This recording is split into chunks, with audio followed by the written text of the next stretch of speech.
Eating some more breakfast. I mixed it here. This policy makes no sense. There is no policy. Oh, yeah, right.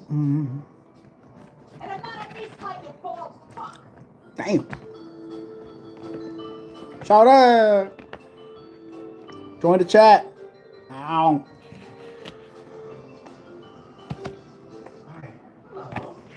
Mm.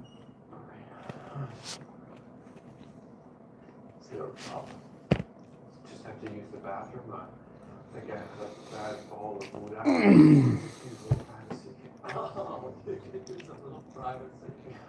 Yeah, privacy. It's a funny thing. We all could use a little privacy, right? I have, unfortunately, I've got a couple of things I need to do. You know, freshen up and all that. Mm. Hope y'all are doing good. I can't do my job if you're in here. Thanks for liking the video. Thanks for liking the live. What y'all up to? What you doing? I'm just eating right now. McDonald's, I mean, I haven't been on live in a minute.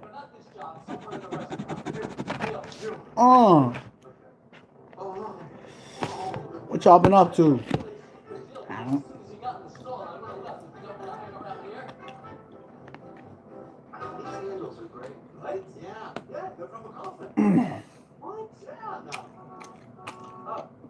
I don't. Be careful. What's wrong? I'm an auto. There's a button over there. It's a million fucking bucks. Right on your left there. Press that button. Look at you. You know what's crazy? I never understood why people stay in relationships when they get no appreciation. Like, I understand some parents will stay in relationships for their kids' sake and stuff like that. But at the same time, I feel like it's not worth it. Like, why hurt the kid even more? Why hurt yourself even more?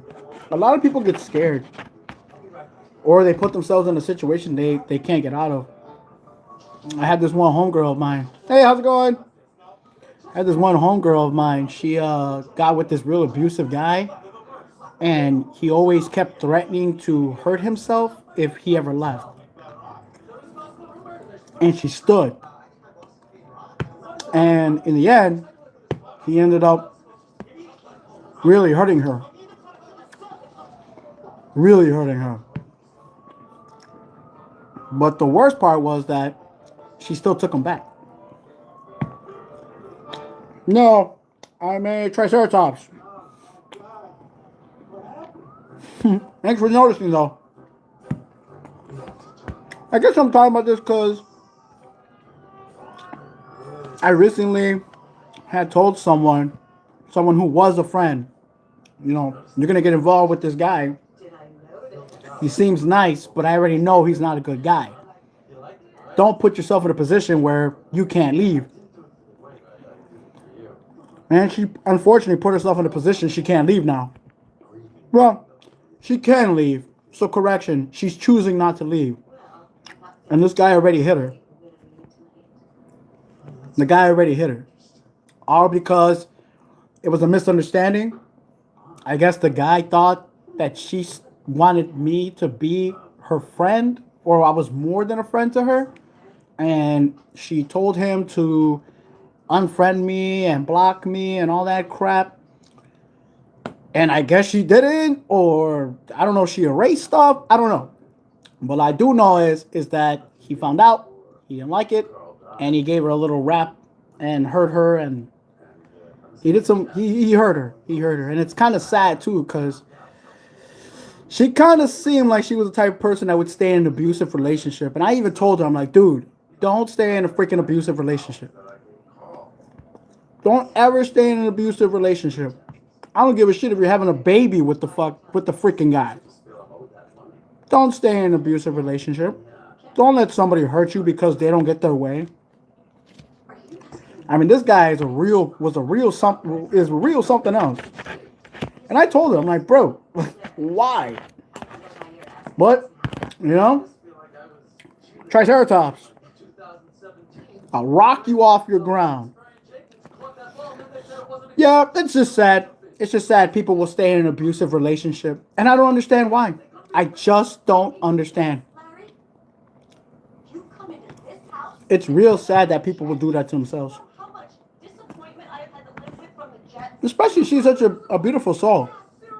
A good person. I mean, she kind of got herself in the position she was in.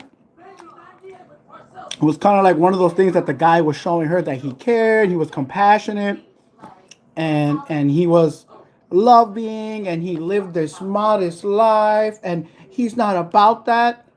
But as soon as that jealousy kicked in, it turned him into something else. And he basically went up inside of her head, knocked her around, mentally messed with her head, and now we're not friends because I wasn't going to stay there. I'm not going to be friends with someone who wants to put themselves in a position that I told them not to do. And it's sad. It's really sad. It's super sad. So much great potential, and they chose to put themselves in a position they didn't have to be in. Hello. I will say that it does suck when you're a single mother. It does suck when you're a single dad. It does suck when you have an abusive relationship, but you don't have to be in that position, you know? And she was like, oh, he's going to marry me. He said that he wants to do the right thing and that I have to live according to the gospel and to the way that he teaches God's word. And I'm like, pendeja, the God Almighty I know will not smack you upside the head for not listening to him. Okay? Like, value yourself. You're having this guy's kid. Why the hell would you let yourself get entangled in a problem?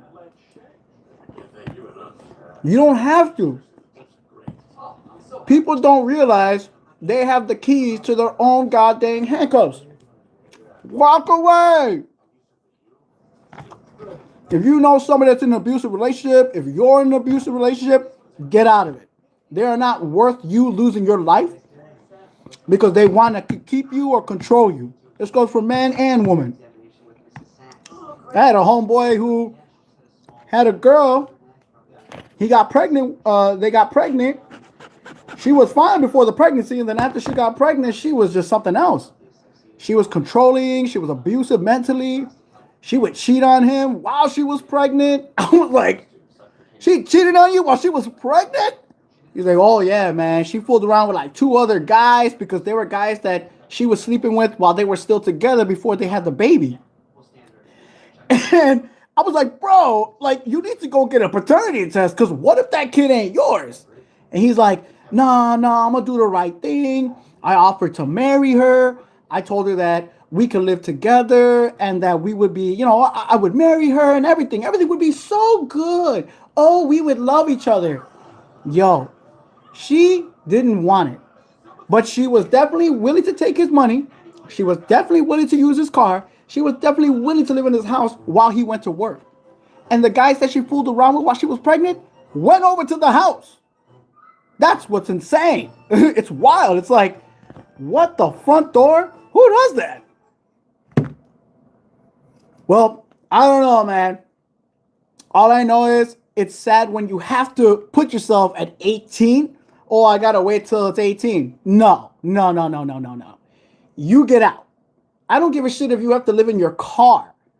I don't care if you have to go and figure it out or living in a woman's shelter. I've known women who have chose to live in their own cars while pregnant because they were avoiding or they wanted out of the bad relationship with this person. And they lived like that in the car for like freaking 6 months. And then when I found out, I'm like, why did you say anything, man? Oh, because we weren't talking and because, I felt bad reaching out to you. I'm like, bro, I'm your friend. Why the hell would you not reach out to me, man? I had the money. I could have put you in a hotel or in a place at least for a little bit. I could have found you a place to stay till you had birth. But again, you got a lot of people out here who take advantage of your kindness. A lot of people out here who are afraid to approach you because they feel embarrassed themselves. Because a lot of women don't see themselves getting stuck in a relationship like that. And when they get stuck in it, that's it. There's no escape. They're stuck in it for 18 years. Stupid. pendeja. But again, I'm not in their shoes.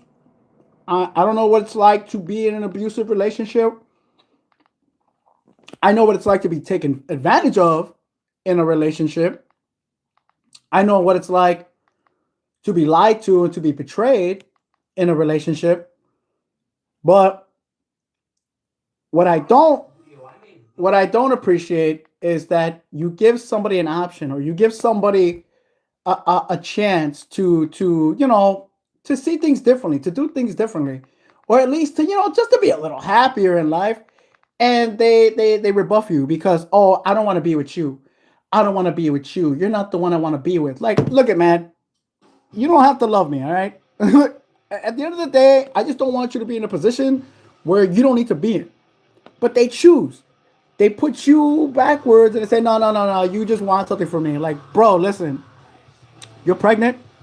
You're going through a lot of shit right now. You're going to have to get out of work. You're going to have maternity leave for a while. You're not going to get paid the way you're going to get paid. And you got bills that are stacked up against you. The guy that got you pregnant ain't even going to take care of you. And your friend, the guy that's here trying to make sure you're all right, is the one you're shunning? Bro, I don't want nothing with you. What the fuck? but it is what it is, man. You know, people put themselves in a situation. And I had this one friend, she put herself in a position where she was like, oh, I caused this, so I need to suffer for my own sins. And I'm like, bro, you're taking the religious thing too far. No one should suffer. No one should put themselves in a position where they're being abused, especially when you're pregnant. Don't put yourself in a position where people are going to want to take advantage of you and hit you because you're not doing what they tell you to do. I just don't understand why women stay in these abusive relationships. They would rather be with the guy who beats them instead of being out of a relationship, taking care of it themselves. You know? And then sometimes it's the other way around. I had a homegirl who her home life wasn't so great. She had like a single parent. She was living with like an old parent, a couple of sisters, and they were bogus as hell to her. They knew she was pregnant, but they still used her. So she went to go live with the guy who knocked her up. And the guy that knocked her up, again, came off like this Prince Charming. Oh, yeah, I'll take care of you. I have money. I have a house. You can stay with me. Don't worry, I'll take care of you. Literally, within the 2 weeks that passed, she was crying and losing her hair. She was constantly going to the doctors because this guy was physically and mentally abusing her, calling her names, talking smack to her. Why don't you have my food ready? Why isn't this ready? You've been home all day, you fat little cow. Why haven't you got this place cleaned up? And I'm telling my friend, like, he's saying that to you? Yeah, but I can't be on the phone too long because he's paying the phone bill and he goes through back in the day we used to get summaries, the paper and something, and they would tell you each number that would call. And this guy was thorough. He would go through her statements. So I had hooked her up with like a burner phone from like Walmart. Back in the day, they just sold regular burner phones, and I think they still sell regular burner phones. But anyways, I bought her a burner phone just so that way she can have contact with me if she ever needed anything. And I didn't want anything other than just to make sure she was okay, her and her baby that she was going to have with this guy.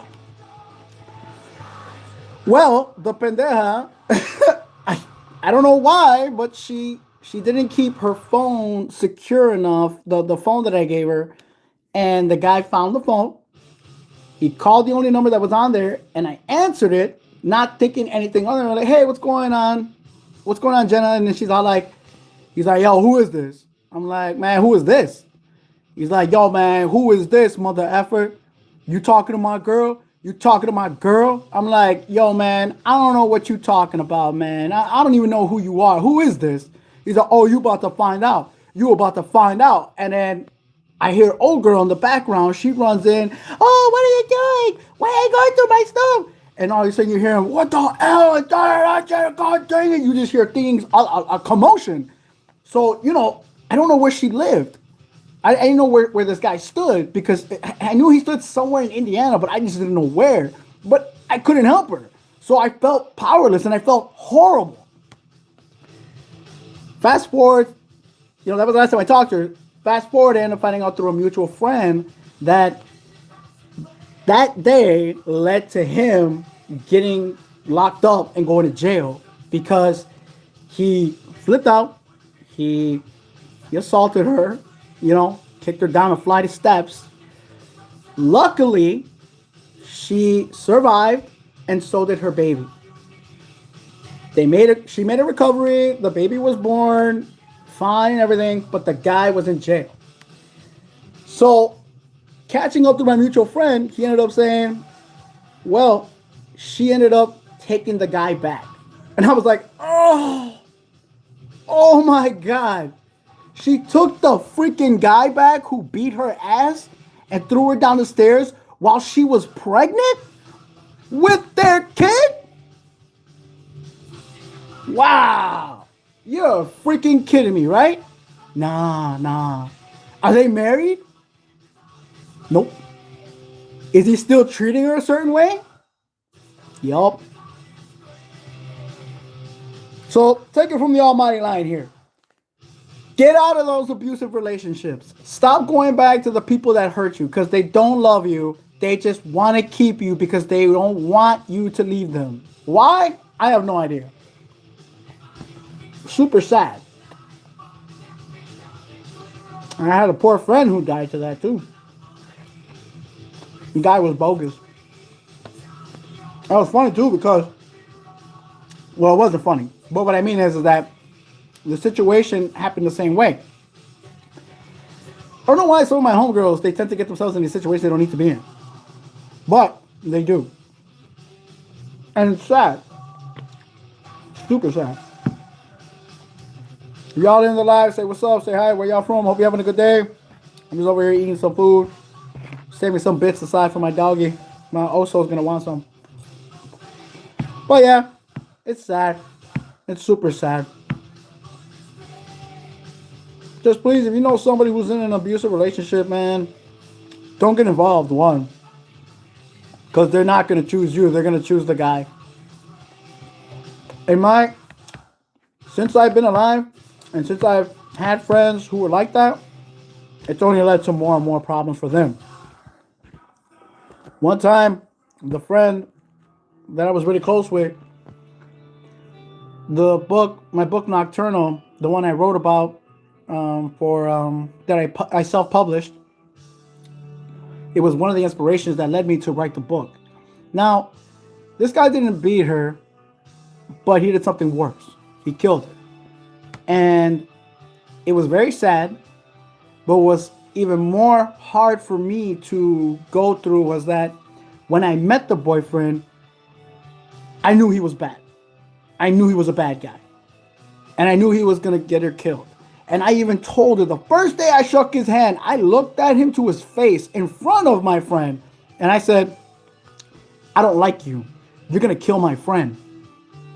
He's like, nah, man. I was like, bro, shut the F up, bro. I don't like you. I don't bring this motherfucker around me ever again. And, my friend, she was tripped out because she was like, bro, why are you acting like that? This is my guy. I'm not, we're just kicking it. And I'm like, no, this guy's bad news. He's a bad guy and he's going to kill you. If you want to fuck with him, go right ahead. But I'm not going to be your friend. And I ended up not being her friend for a minute. It wasn't until maybe the last 2 weeks before she got killed that we made up. She approached me. She apologized. She said she was sorry and all this bull crap because he started cheating on her too. Now, I'm not going to say she wasn't innocent, but I would say that they both were it was young love. It was just young shit. When you're young, you do crazy shit. But anyways, the main event that had happened was she went out to a party with a homegirl. She ended up coming home from that party, and she had the choice to go home or to go out. And of course, he was there. So yeah, she went out. And at this party, she had been chilling there for a couple hours. The stupid moron who lived there was on leave for military because he had some shrapnel hit his behind. So I guess He was just on discharge for a little before he went back to Iraq or wherever the hell we were stationed at. And he handed out a shotgun, a loaded shotgun, might I add. Everybody supposedly was passing it around, looking at it. When it came to the guy, the boyfriend of my friend, he said he didn't realize, he didn't know it was loaded, but it was pointed directly at her, and he shot her with the shotgun, killing her. They said that when she got shot, she stood up. She got hit by the buckshot.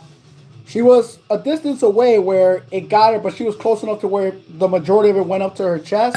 It created a crater in her chest and a little bit when she tried to block herself. So she tried to block it, but, you know, obviously it's their shotgun. So when it shoots out, it spreads the pellets, and brah!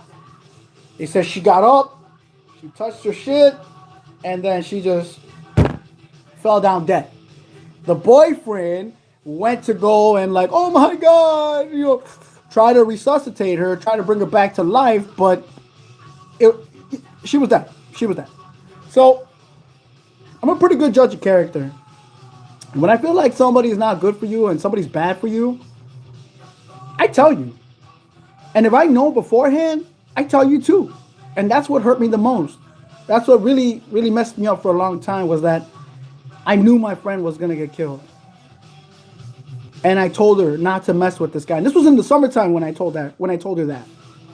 So we were having in June, in like July, because I threw a big July 4th party at one of my guys' house. I would spend like $1,500, but that was like 2004 going into 2005. So 2004 and July 4th, I had spent like $1,500 on fireworks, on barbecue food, on arrachera, hot dogs, hamburgers, all of it. And that's where I had met him. And I was like, yo, bro, I don't like you. You're a piece of crap. You're going to kill my girl. You're going to kill my homegirl, and I don't like you. Lo and behold, after July, she died in, June, July, August, September, October. She died November 11th. So about 4 months in total, she died. And I called it. And it tore me up for years, man. I cried. I felt horrible. I felt like this was my fault that she died because I should have did more. But at the end of the day, especially knowing what I know now, it doesn't matter what I knew. It doesn't matter how hard I tried. If she was going to mess with him, she was going to mess with him no matter what I tried. No matter how hard I tried to convince her not to mess with him, he was going to get her one day or another. And that tore me up for years. So it inspired me to write my book, Nocturnal. And I worked a various bunch of jobs, and I eventually completed it when I was a journeyman as an assembler in Arizona. The first portion of it was done. And then many years later, I met this ex-girlfriend of mine, and she ended up helping me write the book. It was originally like 160 something pages, and then, yo, how's it going? And then I turned my 160 something pages to 300 and something pages. Yo, thanks for subscribing. Appreciate you. Lot of love. Thank you. Hope y'all don't mind me. I'm over here talking about my book Nocturnal and what led me to write it. But she ended up, my ex-girlfriend ended up helping me write it. My ex eventually became like one of my friends after a while, and we wrote this. She helped me write my book. So I wrote it all, but she helped me edit it. So correction, she was my editor. I wrote it. She helped me edit and add a few things here and there to better correct my story or to just add more dynamic to my story. It was also brought out about somebody else who I tried to get it published to, but, you know, she had standards that I, at the time, was too ignorant to understand, but she was still kind enough to impart to me wisdom on how to write a book, or at least to explain what it means to show, don't tell type of deal thing, which is what I did. So, yeah. It took me a few years after that, but eventually I wrote and published a self book in 2017 or 2019. I want to say it's 2017 I wrote it. I self published my book, and it's been on Amazon Kindle since. And I talk about it all the time. I talk about how my experience with her led me to go through a lot in life, but to also appreciate a lot of things in life. And that to not hold it over myself, that there was nothing that I could do. There was nothing that I could do for anyone who, if it's written in your cards, it's written in your cards. Only God Almighty knows what's going to happen to you. And that's and that's it. You either accept your fate or you don't. And it doesn't matter if you don't. What's going to happen is going to happen. So Nocturnal definitely was my way of getting revenge on the guy that killed my best friend, who I loved with all my heart. With all my heart and soul. Even to this day, it brings a tear to my eye. Like right now, I'm trying so hard not to choke up. I mean, I'm getting choked up. But I'm trying very hard to explain that when people put themselves in a situation they don't need to be in, they choose to stay in that situation, and it sucks. She didn't have to stay in an abusive relationship. She didn't have to stay in that relationship. She could have left that guy. She probably would have been alive today if she wouldn't have been messing with that guy. You know? I don't know. Only God knows. But it sucks that it had to happen to her like that. To this day, I really wish she would have just listened to me and she would have just not messed with him.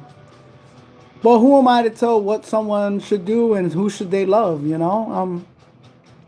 That's what sucks about people who think they know someone when they really show you their true colors.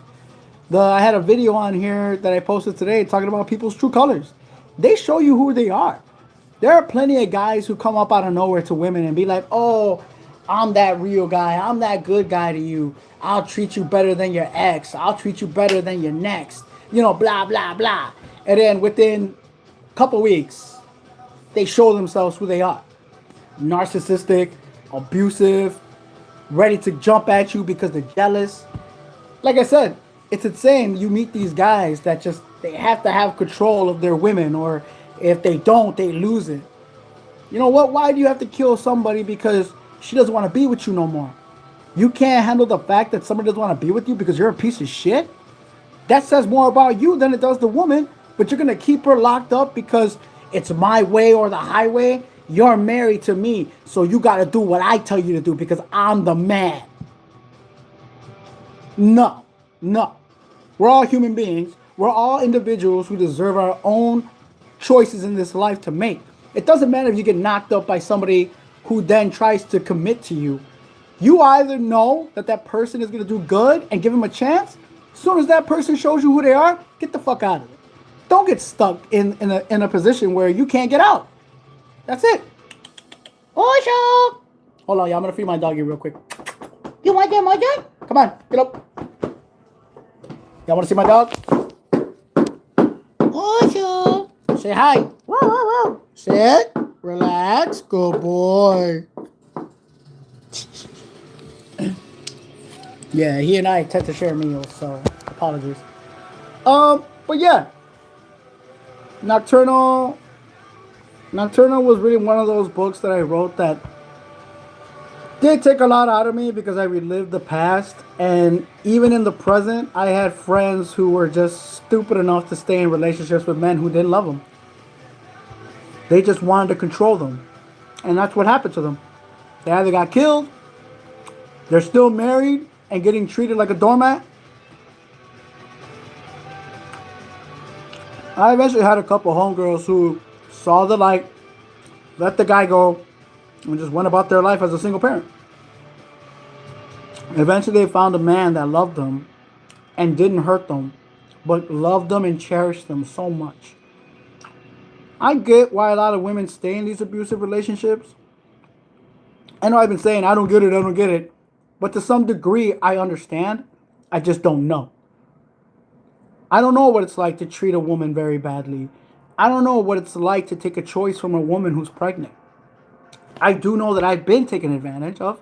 I know that I've offered somebody who got pregnant, hey, you know, Why don't you and I just make this work? And even if the baby daddy wants to come through, whatever, then let him do it. But I'm here. And I got turned down for it, and now they're in an abusive relationship, or they're in a position where they're just stuck, and it sucks. But it's not my fault. It's nothing I did. And it's their choice. Free will. It is a bitch. Sometimes you just have to sit there and take it. That's all you can do. But Nocturnal is definitely one of those books where I was just like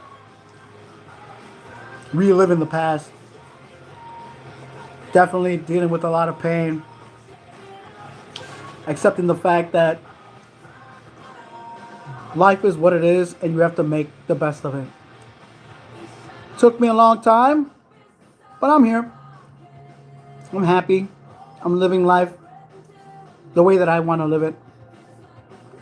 Only God knows where I'll be tomorrow. I'm either going to be with those that I love or those who don't want to see me be happy at all. I'm going to be confronted by people who think that they need to step to me, and I'm going to tell you right now, I wish they wouldn't. I wish they would think twice, because the worst thing that could happen to them would not be in my hands. And that's what I mean. So if you guys have joined me for so long, thank you so much for joining the chat. Nobody really liked it, but some people did like it. So thank you. I'm about to head out right now. Thank you for joining me.